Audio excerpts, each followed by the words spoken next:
Hello hi नमस्कार, मैं हूं अनोखा अंकित और एक बार फिर आपका स्वागत है क्रिकेट के पॉडकास्ट के इस यूट्यूब चैनल ओए क्रिकेट में।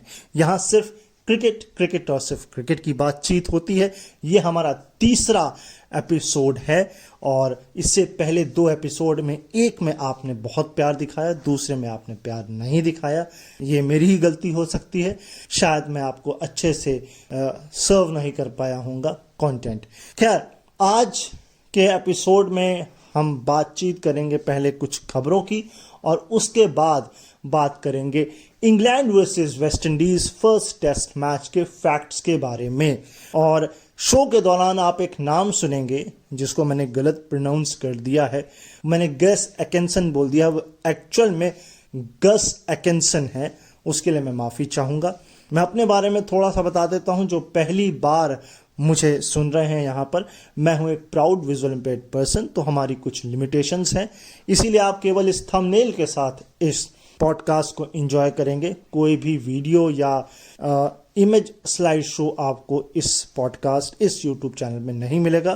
तो आपसे दरखास्त है, जब भी आप आएँ तो इस ओपननेस के साथ आएँ कि आप केवल इसे सुनेंगे, इसमें स्क्रीन में देखने के लिए आपको कुछ भी नहीं मिलेगा। लास्ट एपिसोड हमने जो किया था वो किया था यूएई अंडर 19 के क्रिकेटर आर्यन सक्सेना के साथ। आप जाकर उसे एंजॉय कर सकते हैं। तो चलिए सीधे चलते हैं शो पर, और पहले खबरें, उसके बाद West Indies England first test match के फैक्ट्स। अब आज बात करते हैं। तो देखिए, टॉपिक एक जो है बहुत ज़्यादा चर्चा में है, उस पर अभी रुक के बात करता हूँ। पहले छोटी छोटी खबरें बता दूँ। स्मृति मंदाना 5वें नंबर पर टिकी हुई हैं, अभी लेटेस्ट रैंकिंग आई है, ठीक है। हरमनप्रीत कौर शायद 12 पे है और 15 पे है शेफाली। मैं ये लिस्ट आपको अभी कंफर्म करूँगा, अभी आप छोटे में इसको रखिए। दूसरा एक खबर जो काफ़ी चर्चा में रही वो ये थी कि कपिल देव ने अंशुमन गायकवाड़ को लेकर कहा था कि भैया उनको ब्लड कैंसर है, तो आप थोड़ा पैसा बीसीसीआई रिलीज करें। और तो उसके नेक्स्ट डे ही 1 करोड़ रुपया बीसीसीआई ने रिलीज किया है अंशुमन गायकवाड़ के लिए, जो कि लंदन में उनका इलाज चल रहा है उनके ब्लड कैंसर का। इसके अलावा मैं ये सोच रहा था, भाई आप अपनी जेब से दे देते, आप तो गोल्फ के प्रेसिडेंट भी हैं इस वक्त, है ना। मतलब आप बीसीसीआई से बोल रहे हैं, जितने 83 के खिलाड़ी थे, अगर ये इतना पैसा तो आप कमर्शियल से कमाते ही हैं, कमेंट्री स्टंट से कमाते ही हैं, फिर भी चलिए खैर कोई बात नहीं, वो आपका पर्सनल मामला है ना। या तो आप डिस्क्लोज नहीं करना चाहते हैं या आप करना नहीं चाहते हैं, मुझे इसमें थोड़ा सा मैं डाउट में रहता हूँ। खैर, इंडिया वर्सेस जिम्बाब्वे की सीरीज खत्म हो चुकी है, लेकिन अब है इंडिया श्रीलंका की सीरीज, शायद T20 और ODI शायद दोनों हैं। और इस चक्कर में थोड़ा सा ना एक मसला भी फंसा हुआ, उस पर बात करते हैं। इंडिया वर्सेस जिम्बाब्वे की सीरीज में जिम्बाब्वे ने स्केयर ज़रूर दिया। पहला T20 जीता, एक बहुत ही ख़राब, ऐसा लग रहा था इनिंग कैजुअली खेल रही है, कुछ बहुत ज़्यादा ही हल्के में ले लिया था। मजा गाटसा ने खुद ये कहा था कि हम अपने होम कंडीशंस को अच्छे से जानते हैं और अपनी होम कंडीशंस को बहुत अच्छे से एक्सप्लॉइट करेंगे, या यूँ कहें उसका बहुत अच्छे से इस्तेमाल करेंगे। उन्होंने किया भी। और अगर आप जाएं 2022 की सीरीज़ में जिसमें शिखर धवन थे, वहाँ वनडे भी सीरीज़ हुई थी, वहाँ पर भी इंडिया ने स्ट्रगल किया था, क्योंकि 2 कारण हैं। एक तो बड़ी डिफ़िकल्ट कंडीशंस हैं जिम्बाब्वे की, और दूसरा हम फ्रीक्वेंटली खेलते नहीं हैं। पहले जैसे खेला करते थे, जिम्बाब्वे इंडिया आती थी, इंडिया जिम्बाब्वे जाती थी, क्योंकि वो टीम रही नहीं जिम्बाब्वे, तो फिर हम भी इन्वेस्ट नहीं करते हैं इतना।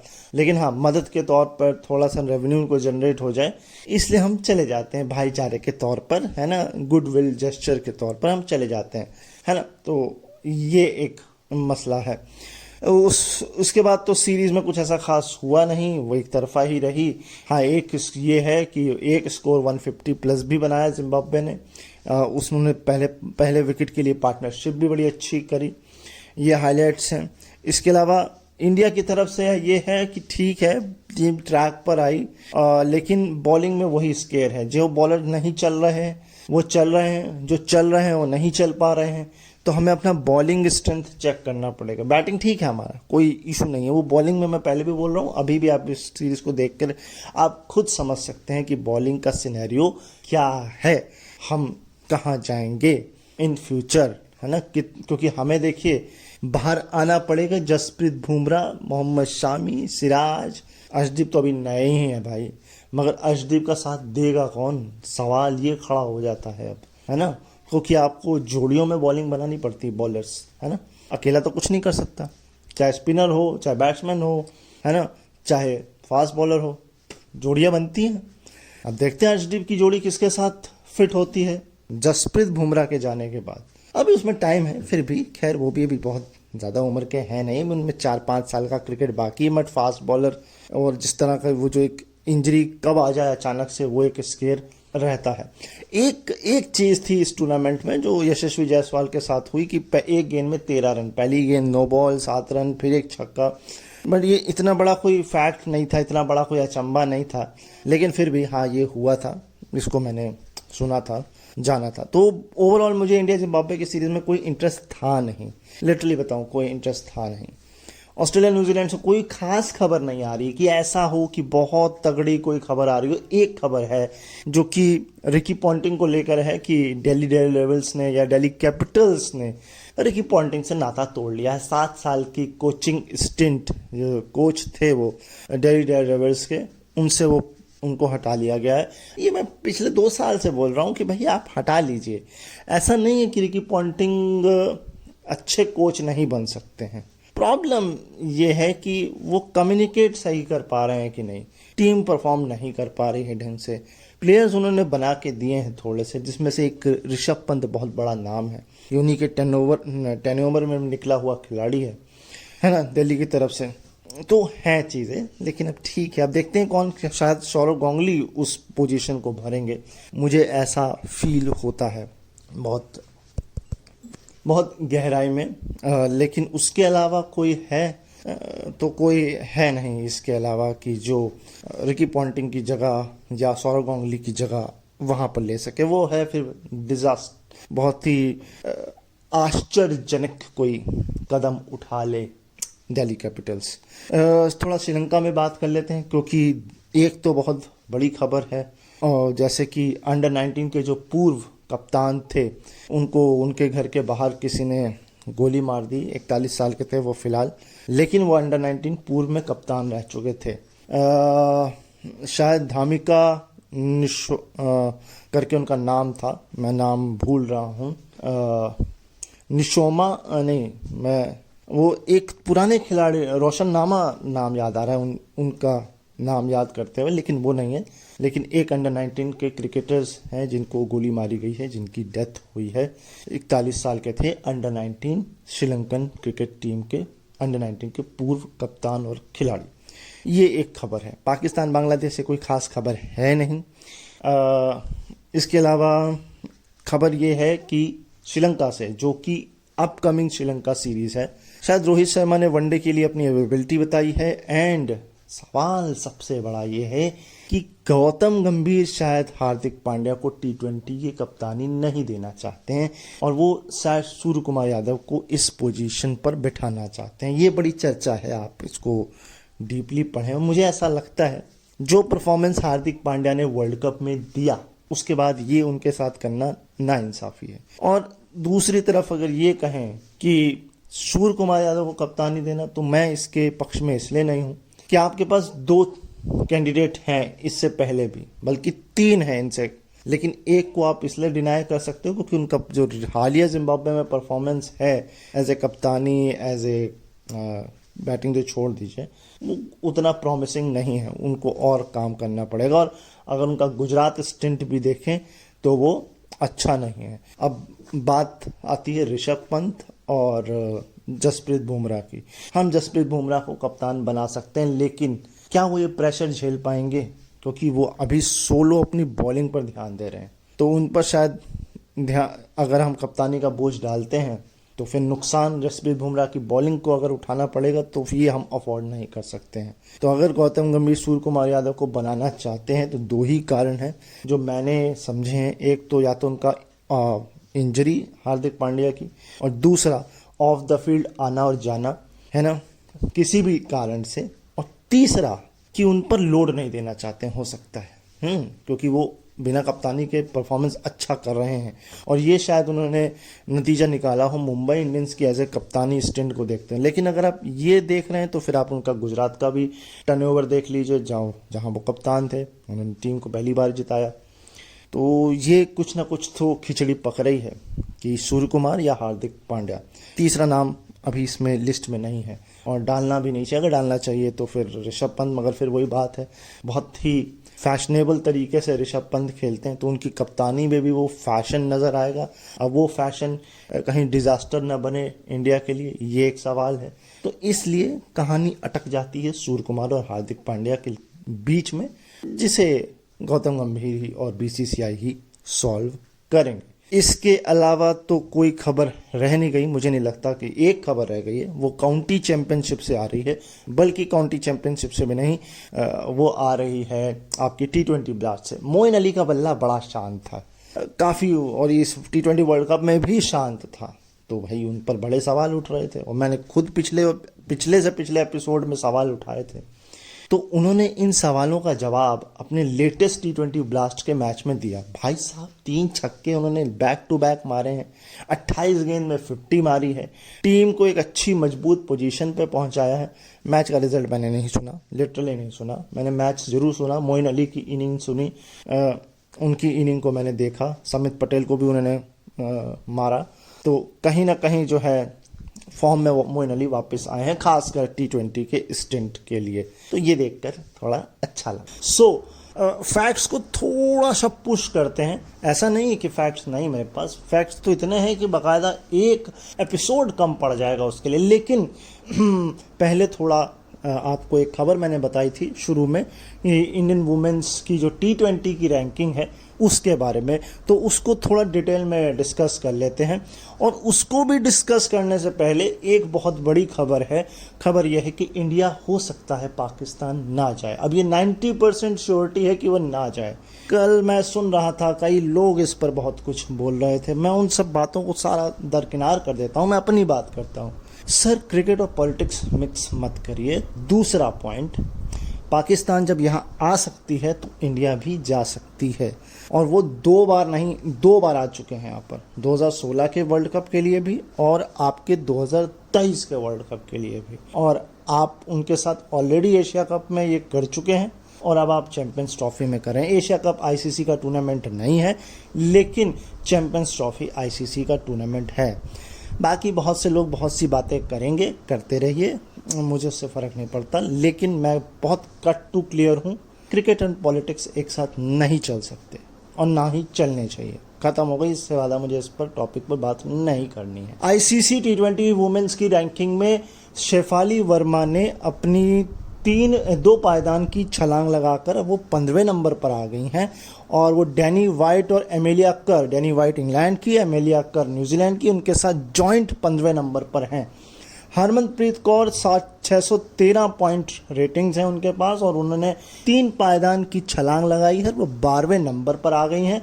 स्मृति मंधाना जो हैं वो 5वें नंबर पर हैं। बॉलिंग की अगर बात करें तो दीप्ति शर्मा अभी भी 3रे नंबर पर कायम है।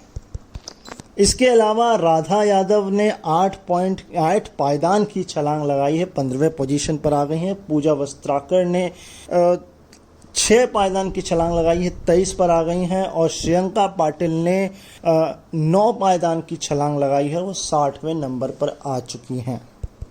नंबर 2 और 1 की बात करें तो सबसे बढ़िया करियर रेटिंग 768 पॉइंट के साथ सैरा ग्लेन जो हैं, जिन्होंने अभी T20 सीरीज हुई थी न्यूजीलैंड के खिलाफ 5 मैचों की थी, जिसमें से 4 मैच में 8 विकेट लिए थे, दूसरे पायदान पर हैं। और पहले पर भी इंग्लैंड की सोफी इकल्स्टन है, उन्होंने भी 4 मैच में 8 विकेट लिए थे। लेकिन भाई अब वो सोफी इकल्स्टन है, थोड़ा सा एक्सपीरियंस ज़्यादा है उनको, और वो 3 फॉर्मेट भी खेलती हैं, टेस्ट भी खेलती हैं, और वो कमाल की हैं, और वो IPL भी खेलती हैं। तो ये थी आप लोगों के लिए रैंकिंग्स। ओ जिमी माइकल एंडरसन, जी हाँ, आप इंतज़ार कर रहे होंगे इसी शब्दों का। 21 साल का एक लंबा करियर, 41 साल की उम्र में भी इतना फिट और विकेट लेने की भूख, 704 टेस्ट क्रिकेट में विकेट, उनके आगे सिर्फ 2 बॉलर, 708 शेन वॉर्न और 800 मुरलीधरन। मैं कहता हूं अगर ये टेस्ट सीरीज पूरी खेलते जेम्स एंडरसन तो शायद वो सेकंड पे तो आ ही जाते, वो शेन वॉर्न का रिकॉर्ड तो तोड़ ही देते। खैर, हो सकता है ये रिस्पेक्ट हो शेन वॉर्न के लिए कि भाई मैं इमोशनल हो रहा हूँ। मैंने बहुत देखा है जेम्स एंडरसन को खेलते हुए। Jimmy Anderson, sorry Jimmy Anderson, अब वो हमारी ज़बान पे चढ़ गया है जेम्स एंडरसन, तो वो उतरता नहीं है ना। मगर जितना कहें उतना कम है इस खिलाड़ी के लिए, है ना। और आप देखिए ना, कॉन्ट्री वॉल्स और एम्ब्रोज, ये भी 1 साल के अंतर में ही इन्होंने क्रिकेट छोड़ा था। और जैसे कि ब्रॉड पहले गए और फिर बाद में अब एंडरसन, ठीक वही हाल, वही पैटर्न निभाया एंडरसन ने भी। खैर, फैक्ट बताने से पहले मैं आपको वेस्ट इंडीज़ और इंग्लैंड का जो ये पहला टेस्ट मैच था उसके कुछ फैक्ट्स बता देता हूँ। मैच तो कुछ खास नहीं था, बट मैच में खास ये था कि एक खिलाड़ी जा रहा था और उसके चक्कर में जो 2 नए खिलाड़ी थे वो थोड़ा लाइमलाइट कम बटोर पाए। फिर भी गस एकिंसन ने पूरी कोशिश करी कि camera attention, record attention, commentator attention सब मिले उनको, मिला भी उनको। पहला ही डेब्यू मैच, 10 विकेट, 2 पारियों में 5-5 विकेट, कुछ रिकॉर्ड अपने नाम करके चले गए और ये भी बताकर चले गए कि जेम्स एंडरसन की कमी नहीं खलेगी आपको, मैं हूं उनका असली उत्तराधिकारी। अभी तक नहीं था। ऑली रॉबिन्सन को बोला जा रहा था, आर्चर को भी आप इसमें रख सकते हैं, लेकिन Archer injured, Ollie Robinson India में वो कमाल नहीं छोड़ पाए, है ना। क्योंकि अगर आप देखें 2012-13 की सीरीज़ या 14 की सीरीज़ जो इंग्लैंड ने इंडिया में खेली थी, और उसमें भी जो जिमी एंडरसन का प्रदर्शन था वो उनको स्टैंड आउट करता है। क्योंकि देखिए, आप घर में कितने भी शेर हों, बाहर ढेर ही हो जाते हैं, लेकिन जिमी एंडरसन ने ये कहा कि एशिया में मेरा रिकॉर्ड अच्छा रहेगा, और ख़ासकर इंडिया जो सबसे ज़्यादा स्ट्रॉन्ग टीम, कठिन जगह, as a conditions, as a pitch, as a opponent, वहाँ पर आकर के परफॉर्म करना और ऑस्ट्रेलिया में भी जाकर परफॉर्म करना। बाकी तो उन्होंने अपने घर पे तो राज किया ही किया। आपको पहला स्टार्ट बताता हूँ इंग्लैंड वर्सेस वेस्ट इंडीज़ से।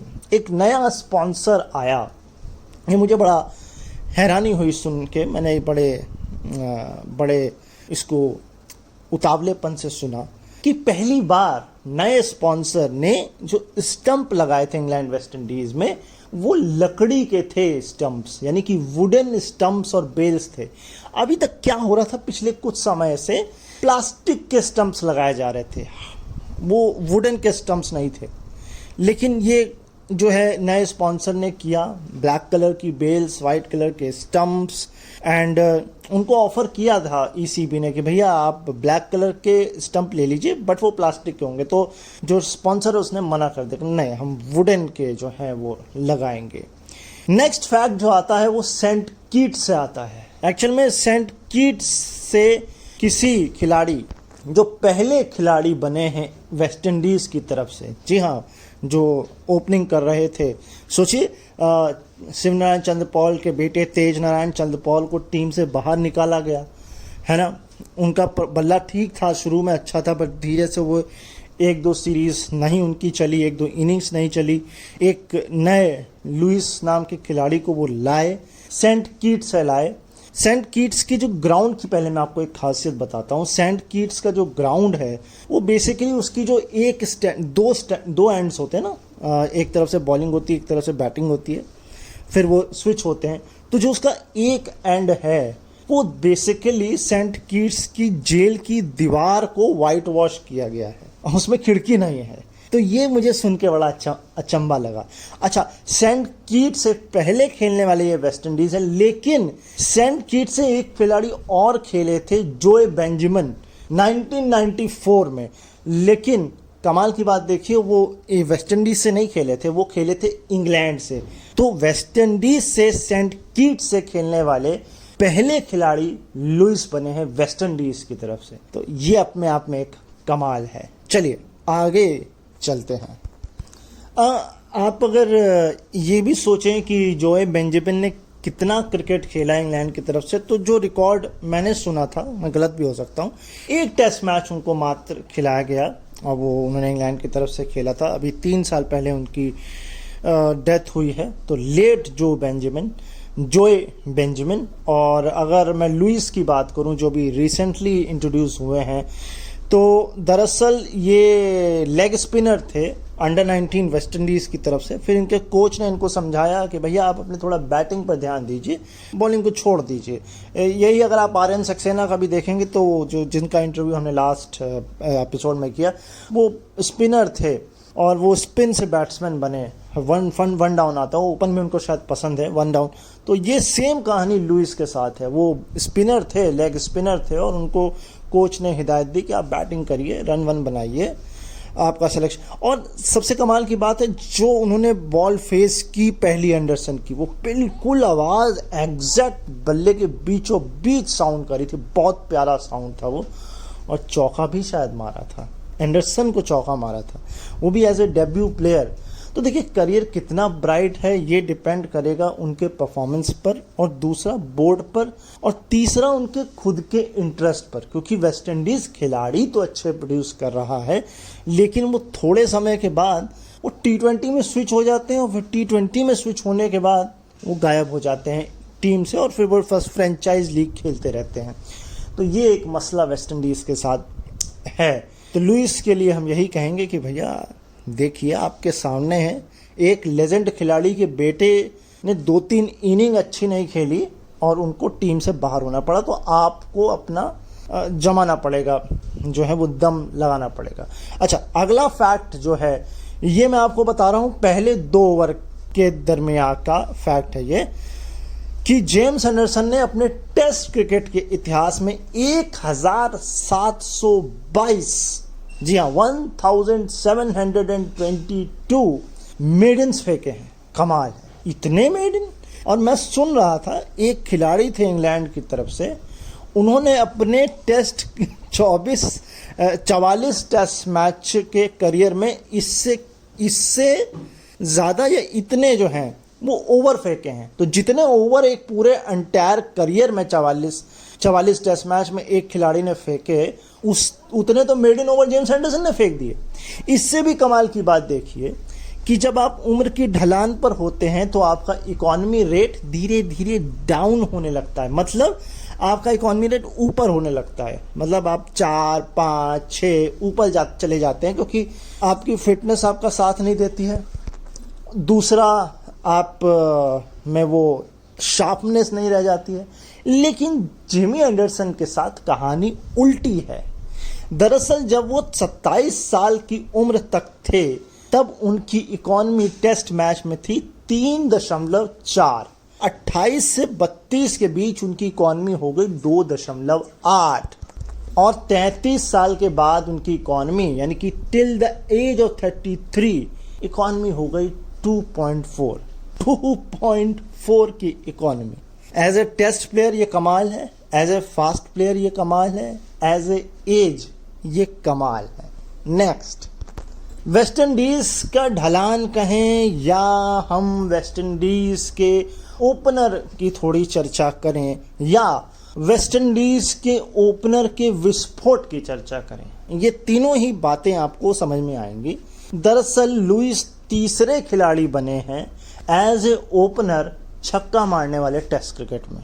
हाँ जी, वेस्ट इंडीज की तरफ से बात हो रही है, ओवरऑल नहीं। वेस्ट इंडीज की तरफ से टेस्ट क्रिकेट में एज ए ओपनर 6 मारने वाले तीसरे खिलाड़ी हैं। 1984 में जो सबसे पहला छक्के जो मारे थे एज ए ओपनर, वो गॉर्डन ने मारे थे, जब उन्होंने लॉर्ड्स के ही मैदान में 214 रन की नाबाद पारी खेली थी, जिसमें 2 छक्के और 29 चौके थे, और वो भी चौथी इनिंग में मारी थी। ये भी कमाल है। उसके बाद जो पड़े उसके लिए काफ़ी 20 साल का वेट करना पड़ा। 2004 में क्रिस गेल ने छक्का मारा था लॉर्ड्स के ही मैदान में, और अब फिर ठीक 20 साल के बाद लुइस ने छक्के मारे हैं लॉर्ड्स के मैदान में एज ए ओपनर।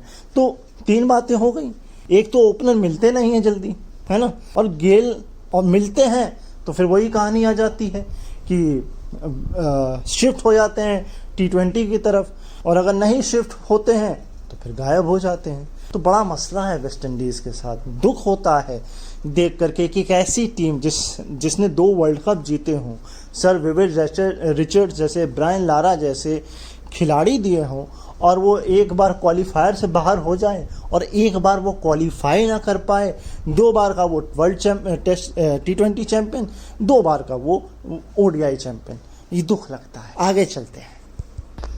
देखिए, गैस एकेंसन को लेकर आए, इंडिया में लाए, उनको बेंच पे बिठाया, उनको ये दिखाया कि भैया कैसे बॉलिंग कराई जाती है इंडिया में, देखो सीखो, फिर तुम्हें डेब्यू कराएंगे। और डेब्यू बिल्कुल सटीक लॉर्ड्स के मैदान में, लंदन में, अपने होम कंट्री में कराया गया उनका। लेकिन उनको एक्सपीरियंस दिया गया फर्स्ट हैंड, बाउंड्री से बैठकर देखने का कि कैसे इंडिया के पीछे काम करती हैं। खैर, बेन स्टोक्स पर लौट कर आते हैं अब जरा। लुइस की बात हो गई, वेस्ट इंडीज़ की बात हो गई, थोड़ी इंग्लैंड की बात करते हैं। तो बेन स्टोक्स, अगर आप क्रिकेट बहुत ज़्यादा क्लोजली फॉलो करते हैं तो आपको पता होगा काउंटी चैंपियनशिप में कमाल और कहर बरपाया है बेन स्टोक्स ने। 3 काउंटी मैच में, वो मार्च के बाद अब खेल रहे थे क्योंकि मार्च में वो अपना उन्होंने इंडिया सीरीज़ के बाद उन्होंने अपने नी का ऑपरेशन कराया और उसके बाद फिर आए। उन 3 मैचेस में 18 विकेट लिए उन्होंने, 18 विकेट, यानी कि हर 30 गेंद में उन्होंने 1 विकेट निकाला है, हर 30 गेंद में ऑन एवरेज। कमाल है। और देखिए, एक एक्स्ट्रा फैक्टर इंग्लैंड को मिला है चौथे बॉलर के तौर पर, चौथे फास्ट बॉलर के तौर पर बेन स्टोक्स। थोड़ा स्टैट पर दिमाग देखिए, सिंस रावलपिंडी 2022 तक की ये बात हो रही है, से लेकर अभी तक में, अभी जो ये मैच जो हो रहा था तब से लेकर उन्होंने सिर्फ 51 ओवर डाले थे टेस्ट क्रिकेट में, 2022 से 2024 इस टेस्ट मैच में 51 ओवर्स, 16 टेस्ट मैच में, और सिर्फ 5 विकेट थे उनके खाते में। ठीक, काउंटी चैंपियनशिप निकाल दीजिए ये, क्योंकि काउंटी का तो बात ही जिक्र नहीं हो रही, और इस टेस्ट मैच को भी निकाल दीजिए। लेकिन कट टू बैक आते हैं रावलपिंडी से पहले, तो 50 टेस्ट मैच में ऑन एवरेज हर मैच में 2 विकेट, और हर मैच में लगभग 19 पर एवरेज वो ओवर फेंक रहे थे। यानी कि 19 ओवर तो वो फेंके ही फेंके उन्होंने उन 50 टेस्ट मैच में, और 2 विकेट तो हर मैच में निकाले ही निकाले। क्योंकि देखिए, उन्होंने रिकॉर्ड बनाया है, जी हाँ जी, 200 विकेट कंप्लीट किए वेस्ट इंडीज़ के इस टेस्ट मैच के साथ। तो यानी कि 50 मैच में हर मैच में 2, तो 100 तो ऐसे ही उनके हो गए 50 मैच में। उसके बाद थोड़ी कहानी उनकी ख़राब हुई है, थोड़ा परफॉर्मेंस नहीं है, थोड़ा पूरा चोट में है, लेकिन वो वापस एज ए ऑलराउंडर आ गए हैं, है ना। बैटिंग भी अच्छी की थी उन्होंने काउंटी में, एज जो मैंने लास्ट टेस्ट मैच उनका सुना था, वहाँ एक इनिंग में तो 50 थी उनकी, लेकिन बॉलिंग बढ़िया करा रहे थे, मगर जिता नहीं पाए वो मैच, क्योंकि सेकेंड इनिंग में रन भी कम थे, वो आउट भी जल्दी हो गए थे। सेकेंड इनिंग में अपनी बैटिंग करते वक्त, तो बॉलिंग करते वक्त विकेट नहीं गिरा पाई टीम, तो वो मैच हार गए थे। विकेट शायद 2 ही 3 गिरे थे, और भी स्टार्टिंग में गिरे थे, उसमें से 2 जो थे वो खुद बेन स्टोक्स ने लिए थे, और उसके बाद विकेट ही नहीं मिले, तो वो टेस्ट मैच वो हार गए थे। नेक्स्ट फैक्ट, तो भाई ऐसा है कि नेक्स्ट फैक्ट पर हम बात करते हैं। तो ज़रा देखिए, इस बात को समझिए कि ये फैक्ट ऐसा है कि जेम्स एंडरसन ने जब डेब्यू किया 2003 में, वो जिम्बाब्वे के साथ ही किया था इन्होंने डेब्यू, और तब से लेकर ब्रेंडन मैकमलम, और या यूं कहें अब तक ये ब्रेंडन मैकमलम और बेन स्टोक्स के एरा से पहले तक केवल 10 बॉलर ने 5 विकेट निकाले थे डेब्यू में। ठीक है, 2003 से 2022-21 की बात हो रही है ये।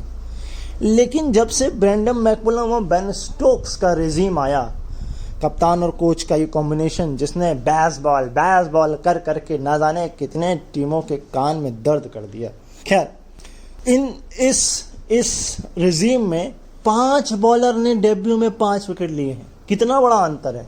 कहाँ 20 साल का स्टैट केवल 10 बॉलर ने 5 विकेट लिए डेब्यू में, और कहाँ बेन स्टोक्स। और इसमें 2 बातें हैं, या तो एक ऊपर से फ्रीडम है कि जो मर्जी करिए। दूसरा, प्रेशर नहीं है कि भाई आप खराब खेलेंगे तो आपको बाहर का रास्ता दिखाया जाएगा। तो वो जो प्रेशर नहीं है और जो फ्रीडम है, ये शायद उसका नतीजा है। तीसरा, जब ये दो चीज़ें होती तो खिलाड़ी में कॉन्फिडेंस भी अपने आप होता है। नाम भी सुन लीजिए जिन्होंने, ये 5 जो बॉलर हैं जिन्होंने अपने डेब्यू मैच में ही 5 विकेट निकाले हैं, है ना। ये हैं डेविड विली, जॉस टंग, रियान अहमद, टॉम हार्टली और गैस एकिंसन। इसमें जॉस टंग, डेविड विली और आपके गैस एकिंसन 3 फास्ट बॉलर हैं और 2 स्पिनर हैं, टॉम हार्टली और रियान अहमद। तो कमाल है, नहीं मतलब कमाल ही कर दिया है बॉलर्स ने तो, है ना। एक चीज़ है, अब इसमें आपको 2 डेब्यू भी हैं, केवल गैस एकिंसन का ही डेब्यू नहीं हुआ, जेमी स्मिथ का भी हुआ है। आपने बेन फोक्स को भी नहीं खिलाया, जॉनी को भी नहीं खिलाया, है ना। मेरे ख्याल से एक और खिलाड़ी थे इनके, कीपर शायद, मुझे ध्यान नहीं आ रहा। बेन फोक्स तो थे ही ना, आपने बेन फोक्स पर दांव खेला ना, उन पर भरोसा दिखाया। चलिए जॉनी पे तो समझ में भी आता है, बेन फोक्स इतने बुरे भी नहीं थे, इंडिया में उन्होंने ठीक ठाक प्रदर्शन किया था, लेकिन कहीं ना कहीं वो शायद जॉनी की जगह तलाश रहे हैं, क्योंकि जॉनी का बल्ला नहीं चल रहा है। ये बेन फोक्स की जगह नहीं है, बेन फोक्स फिर भी टीम में आ सकते हैं, लेकिन मुझे लगता है अगर जॉनी ने परफॉर्मेंस नहीं दिया तो ये जेमी स्मिथ उनकी जगह जरूर ले लेंगे। क्योंकि अगर आप देखें तो डोमेस्टिक सर्किट में तो अच्छा ही किया उन्होंने। लास्ट अगर टेस्ट मैच मैंने उनका सुना था, उनकी बैटिंग, जब वो साई सुदर्शन के साथ बैटिंग कर रहे थे तो वहाँ मतलब वो तो आउट हो गए थे जल्दी साई सुदर्शन, बट बैटिंग अच्छी कर रहे थे। दूसरा जो था, अभी जो कीपिंग उन्होंने की है, मतलब ऐसा लगा नहीं किसी भी एंगल से कि उन्होंने कोई फंबलिंग की हो या कोई कैच ड्रॉप किया हो या कहीं वो नर्वस दिखे हो, शेकिंग लेग दिखा या डेब्यू का प्रेशर, नहीं, कुछ नहीं दिखा। बिल्कुल नॉर्मल चिल कीपर लगे हैं वो। बस वही अब यही सवाल है, ये चिल जो है ये कितनी चिल रहेगी और कब तक रहेगी, ये वक्त बताएगा। नेक्स्ट फैक्ट, अब थोड़ी बात गैस एकिंसन की भी कर लेते हैं, क्योंकि भाई डेब्यू किया है और डेब्यू में रिकॉर्ड बनाए हैं, रिकॉर्ड भी कमाल के बनाए हैं। तो सबसे पहला फैक्ट जो गैस एकिंसन के नाम लगा, उन्होंने अपनी दूसरी बॉल्स अपने पहले ही 2 ओवर में करके निकाल भी दिया। इवन उन्होंने अपनी टेस्ट डेब्यू की दूसरी बॉल में जो है वो विकेट निकाल लिया, वो भी बोल्ड मारा था ब्रेथवाइट को, और वो बॉल ऐसी नहीं थी, वो शॉट वो मारने चले थे शायद ड्राइव, अब वो बोल्ड हो गए। खैर, और जो मगर ये तो नहीं फैक्ट पता लग पाया कि दूसरी गेंद पर डेब्यू में विकेट लेने वाले कौन कौन, लेकिन ये जरूर पता लग पाया कि entire test England cricket history के इतिहास में, यानी कि इंग्लैंड के पूरे टेस्ट इतिहास में ये दूसरे ऐसे बॉलर हुए हैं जिन्होंने बिना रन दिए 2 विकेट निकाले हैं। जी हाँ जी, इससे पहले थे रिचर्ड जॉनसन, उनका कोई हता पता नहीं है भाई। जिम्बाब्वे के खिलाफ 2003 में उन्होंने अपना डेब्यू किया था, वही मेरे ख्याल से वही सीरीज़ है जिसपे जिमी एंडरसन ने डेब्यू किया था, और उन्होंने वहाँ पर पहले ही ओवर में 2 विकेट निकाले थे। और दूसरे अब गैस एकिंसन हो गए हैं। एक और ऐसा फैक्ट है जो कि इंटायर इंग्लैंड की टेस्ट क्रिकेट इतिहास में नहीं हुआ है इंग्लैंड की तरफ से, कि कोई भी खिलाड़ी अपने टेस्ट करियर में डेब्यू में 7 से ज़्यादा विकेट ही नहीं ले पाया है। जी हाँ जी, 7 विकेट लेने वाले ये 7वें खिलाड़ी हैं, 8 तक कोई पहुंचा ही नहीं डेब्यू में। मुझे लास्ट याद है टॉम हार्टली का, वो भी 7 पे अटक गए थे। गैस एकिंसन भी आए, वो भी 7 पर अटक गए। तो ये 7 का 7.5 ही है कि 7 का फेर है या क्या है पता नहीं, लेकिन 7 पर ही आकर अटक जाते हैं इंग्लैंड के बॉलर्स, वो भी डेब्यू करते वक्त। अगला फैक्ट भी सुन लीजिए आप, ये लॉर्ड्स के मैदान का फैक्ट है। डेब्यू और लॉर्ड्स के मैदान का एक कॉम्बिनेशन है। दरअसल लॉर्ड्स के मैदान में सबसे बढ़िया as a debut Dominic Cox की बॉलिंग है, 43 रन दे करके 4 विकेट 1984 में। हाँ जी, 1984 में। और ये सेकेंड इनिंग का कारनामा है। फर्स्ट इनिंग में अब जो है कारनामा वो गैस एकिंसन ने करके दिखा दिया है। जी हाँ जी। नहीं, थोड़ा सा करेक्शन कर देता हूँ, मैं 11 साल पीछे चला गया। 1995 में है और वो भी वेस्ट इंडीज़ के खिलाफ ही है। तो लॉर्ड्स वही है ना, डेब्यू भी, टीम भी वही, साल पुराना, खिलाड़ी पुराना, टीम पुरानी, बाकी सब रिकॉर्ड नया। जी हाँ जी। नेक्स्ट फैक्ट्स जो हैं वो थोड़ा सा रोकेंगे क्योंकि एक चर्चा है, उस चर्चा पर मुझे चर्चा करनी है। दरअसल एक कमेंटेटर हैं, मैं उनका नाम नहीं याद है, मगर उनकी कमेंट्री मैंने सुनी हुई, आवाज़ भी मैंने टीवी पे भी सुनी है, रेडियो पे भी सुन के अच्छा लगा, आवाज़ अच्छी उनकी। वो वेस्ट इंडीज़ के ही हैं, है ना। तो वो एक ड्रम बीट लेकर चल रहे थे, मतलब ये चर्चा हो रही थी एलिस्टर कुक और उनके बीच। एक्चुअल में वो कमेंटेटर चाह रहे थे कि वेस्ट इंडीज़ को 5 टेस्ट खेलने चाहिए, 5 टेस्ट खेलने चाहिए। तो एलिस्टर कुक अब मजाक कर रहे थे या उनका मजाक उड़ा रहे थे। वो कह रहे थे ठीक है, हम आपको 10 मिनट का स्लॉट दे देते हैं हर दिन, नहीं होगा तब भी दे देते हैं आपको स्लॉट, आप पीटते रहिए ड्रम, ढोल पीटिए कि 5 टेस्ट खेलने चाहिए, 5 टेस्ट खेलने चाहिए, 5 टेस्ट मैच की सीरीज़ होनी चाहिए। सवाल एक वाजिब भी उन्होंने किया उनसे कि ये जो परफॉर्मेंस आप देख रहे हैं, इसको देखकर आप क्या कहना चाहेंगे, क्या तब भी 5 टेस्ट खेलने चाहिए? अब भाई सवाल तो वाजिब है ना भाई। जब आप 3 टेस्ट मैच की सीरीज़ 3-0 से क्लीन स्वीप हो जाएंगे, आप 200 नहीं पहुंच पाएंगे, तो मसला तो उठेगा ना, सवाल तो उठेगा ही उठेगा। जाहिर सी बात है कि क्यों फिर 5 मैच खेल के दर्शकों, और 5 टेस्ट मैच खेल के भी अगर आप एक टेस्ट मैच 3 दिन में नहीं चला है पहला टेस्ट मैच, 2 दिन और 1 घंटा लगभग मान के चलिए तीसरे दिन का मैच खत्म, तो फायदा क्या फिर 5 टेस्ट मैच सीरीज खेलने का, है ना। अब जो तो सीजन टिकट लेगा, अब उसको अगर रिफंड हो जाए बाकी के बचे 2 दिन, तब तो ठीक है।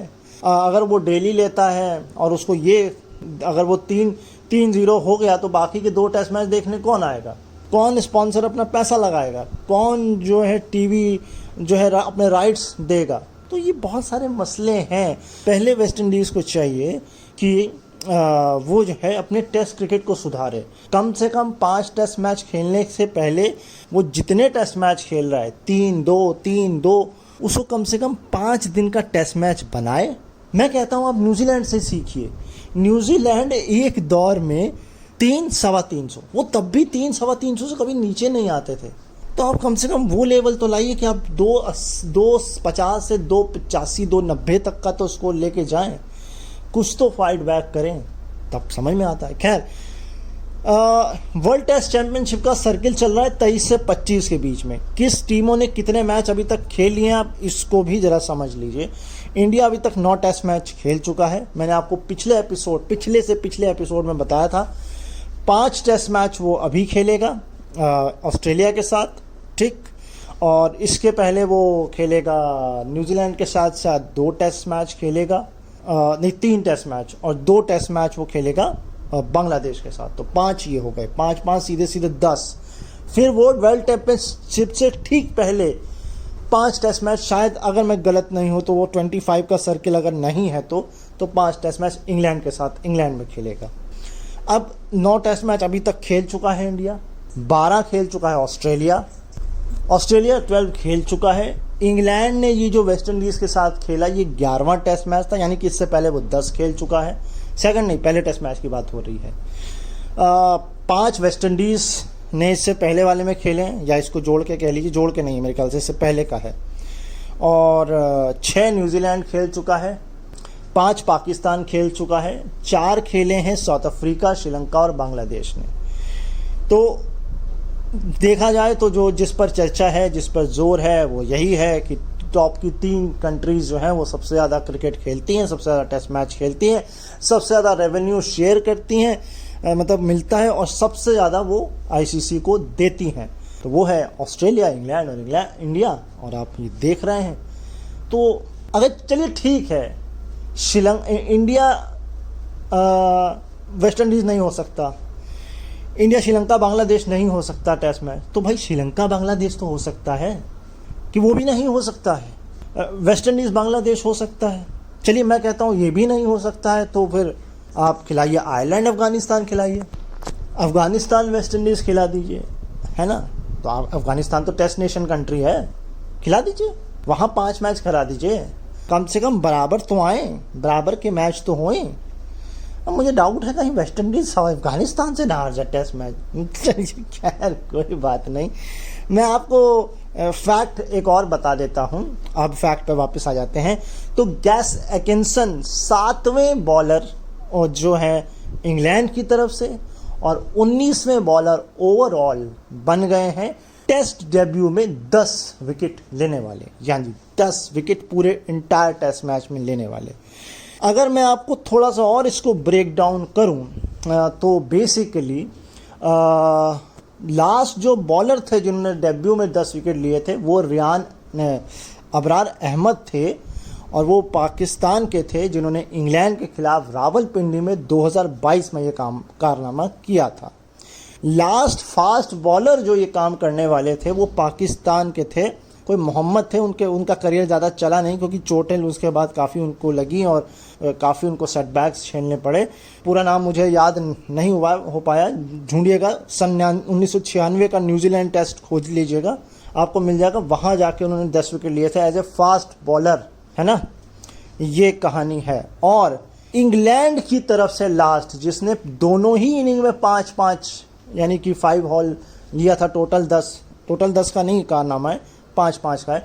सन 1934 में किसी बॉलर ने लिया था जब दोनों ही इनिंग में इंग्लैंड की तरफ से 5-5 विकेट लिए थे। तो भाई अगले फैक्ट पर भी अब आपको ले चलते हैं। जो मैंने आपको फैक्ट्स बताए कि एक खिलाड़ी पर्टिकुलर को लेकर के थोड़ा वेस्ट इंडीज़ की चर्चा करते हैं। वेस्ट इंडीज़ अगर आपको याद हो तो उनका एक डाउनफॉल है, ये तो हम सबको पता है। खिलाड़ी भी छोड़ के चले जाते हैं, चाहे डिस्प्यूट बोर्ड के साथ हो या फ्रेंचाइज के प्रति अट्रैक्शन हो। तो देखिए लास्ट टाइम जब वेस्ट इंडीज़ कोई टेस्ट जो सीरीज़ है जीता ज़्यादा हो और हारा कम हो, यानी कि लॉस्ट उसने कम किए हो और जीते ज़्यादा हो, वो साल था साल 2020। अगर मैं गलत नहीं हूँ तो इसको रेक्टिफाई करिएगा।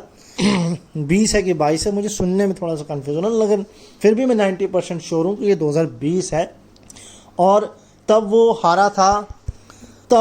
हारा था सिर्फ ऑस्ट्रेलिया से 2-0 से, और जीता वो था वह बांग्लादेश से 2-0 से और इंग्लैंड से 1-0 से। और ये उसके आस और इधर उधर की कहानी नहीं, दाएं बाएं आप मत लीजिए, इतना दिमाग मत लगाइए। एक फैक्ट मैं आपको और बताता हूँ।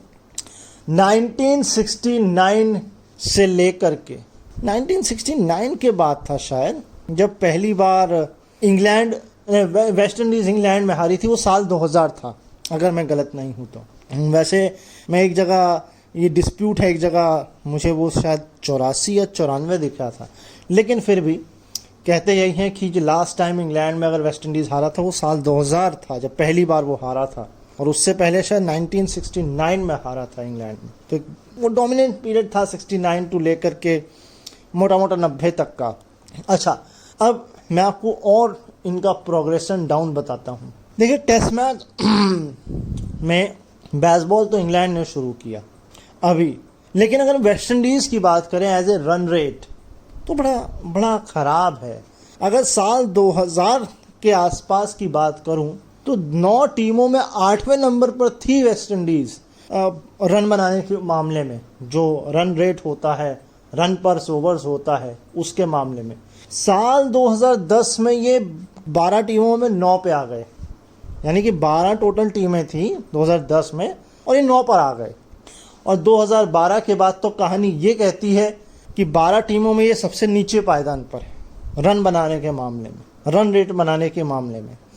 और आप ये भी देखिए कि जो टेस्ट मैच हुआ इसमें एकमात्र खिलाड़ी 30 तक पहुंचा था, एकमात्र खिलाड़ी एंटायर टेस्ट मैच में 30 रन बना पाया। ठीक, ये कहानी। अगर मैं कट टू 2018 में आ जाऊं तो इंग्लैंड ने ये इंडिया के खिलाफ किया था। याद करिए टेस्ट मैच जब बड़े बड़े खिलाड़ी दिग्गज थे इंडियन टीम के, मगर 30 रन नहीं पहुंच पाया था एक खिलाड़ी, इंग्लैंड के खिलाफ था वो टेस्ट मैच। अगर आपको गलत लग रही हो मेरी बात, जाकर हाईलाइट्स देखिए, थोड़ा वेबसाइट खंगालिए, ऐप्स खंगालिए, आपको मिलेगा 2018 इंडिया वर्सेस इंग्लैंड का टेस्ट मैच, जहां किसी खिलाड़ी ने बड़ी बामुश्किल 30 रन बनाए हो, एक खिलाड़ी ने या ना बनाए हो। अभी रिसेंट भी एक आध मैच हुआ था, मैंने उसमें भी देखा था। तो ये है वेस्ट इंडीज का डाउनफॉल, है ना। एक लास्ट फैक्ट बता देता हूं, क्योंकि इस टेस्ट मैच में बेन स्टोक्स ने 200 विकेट भी लिए हैं। तो दरअसल टेस्ट क्रिकेट के इतिहास में 6000 रन और 200 विकेट लेने वाले बेन स्टोक्स मात्र तीसरे खिलाड़ी हैं। इनसे दो पहले जो थे उसमें वो भी चौंकने वाली बात है। आप चौंकिए इस बात में कि कोई ऑस्ट्रेलियन नहीं है। एक है गैरी सॉबर्स और एक है जैक कालिस। जी हाँ जी, एक वेस्ट इंडीज, एक साउथ अफ्रीकन और एक ब्रिटिश यानी कि इंग्लैंड का। कोई न्यूजीलैंड नहीं, कोई इंडिया नहीं, कोई पाकिस्तान नहीं, बाकी तो फिर आप छोड़ ही दीजिए। न्यूजीलैंड में मैं हैरान हूँ क्रिस क्रेन्स का नाम नहीं है ना। और मैं हैरान हूँ पोलक का नाम, ऑल्दो पोलक ऑलराउंडर कम बॉलर ज़्यादा थे, फिर भी लांस क्लूजनर नाम नहीं, मगर जैक कालिस तो कमाल था। इंडिया से हम नहीं प्रोड्यूस कर पाए। देखिए हार्दिक पांड्या अब हमको मिले हैं, लेकिन वो टेस्ट मैच इतनी जल्दी खिलाए नहीं जाते, खेलते नहीं हैं। अभी बीच में मैं सुन रहा था युवराज सिंह के पास वो मौका था, लेकिन वो मौके उनको दिए नहीं गए। नहीं तो वो जो ये जो आप नंबर देख रहे हैं ना, 3 खिलाड़ी, ये 4 होते और इसमें युवराज सिंह का नाम डेफिनेटली होता। अगर करंट इंडियन टीम की सिनेरियो की बात करें तो जडेजा ये कर सकते हैं, अगर थोड़ा सा लंबा खेल गए। पता नहीं कर सकते हैं कि नहीं कर सकते, मुश्किल है। अश्विन जडेजा यही 2 हैं। अगर हम इन्हें प्योरली ऑलराउंडर मान लें तो वैसे ये सेमी ऑलराउंडर हैं। एक नाम है अक्षर पटेल, इन पर नज़र रखिए, हो सकता है ये चौथे खिलाड़ी बन जाए। बाकी मुझे अभी ऑस्ट्रेलिया से कोई नज़र नहीं आ रहा है, मैं केवल ग्रीन एक मुझे नज़र आ रहे हैं कि ग्रीन हो सकता है इस काम को कर सकें, है ना। इसके अलावा तो मुझे नहीं, ग्लेन मैक्सवेल नहीं खेलते टेस्ट मैच जल्दी, नहीं तो वो भी कर लेते। इसके अलावा न्यूजीलैंड में मुझे अभी कोई नहीं नज़र आ रहा है। रचिन रविंद्र को आप एक बार के लिए सोच सकते हैं, लेकिन बहुत दूर की बात है। तो ये पोटेंशियल्स हैं कुछ जो हो सकते हैं। तो ये था आज का एपिसोड, या इसे आप पॉडकास्ट भी कह सकते हैं, और उम्मीद है आपको पसंद आया होगा। पसंद नहीं आया है तो डिसलाइक का बटन जरूर दबाएं, और पसंद आया है तो प्लीज लाइक करें, कमेंट करें आप क्या नया चाहते हैं और किस तरह से कंटेंट चाहते हैं। कोई आपकी स्पेशल डिमांड है कि टाइम ड्यूरेशन कम किया जाए, किसी स्पेसिफिक टॉपिक या टीम पर डिस्कशन किया जाए, तो आप कमेंट कर सकते हैं। इसके अलावा अपने क्रिकेट जो साथी हैं, जो क्रिकेट पसंद करते हैं, उनको जरूर ये शेयर करिएगा। सब्सक्राइब का बटन अपनी श्रद्धा अनुसार दबा लीजिएगा, नोटिफिकेशन का बेल भी दबा लीजिएगा, ताकि आपको हमारे नोटिफिकेशन मिल सके जब नया वीडियो अपलोड हो। अभी हम वीकली बेसिस पे एक ही एपिसोड कर रहे हैं और मंडे आपके लिए लेकर आ रहे हैं, लेकिन अगर आपकी स्पेशल डिमांड होगी तो हम फ्रीक्वेंसी भी बढ़ाएंगे और दिन भी चेंज करेंगे। जाने से पहले हमेशा की तरह आपसे कहूंगा, अपना ख्याल रखिए, मुझे अपने दिलों में याद रखिए, और इस YouTube चैनल को अपना प्यार जरूर दीजिएगा। फिर मिलते हैं किसी नए क्रिकेट की खबर, फैक्ट्स के साथ। तब तक के लिए नमस्कार।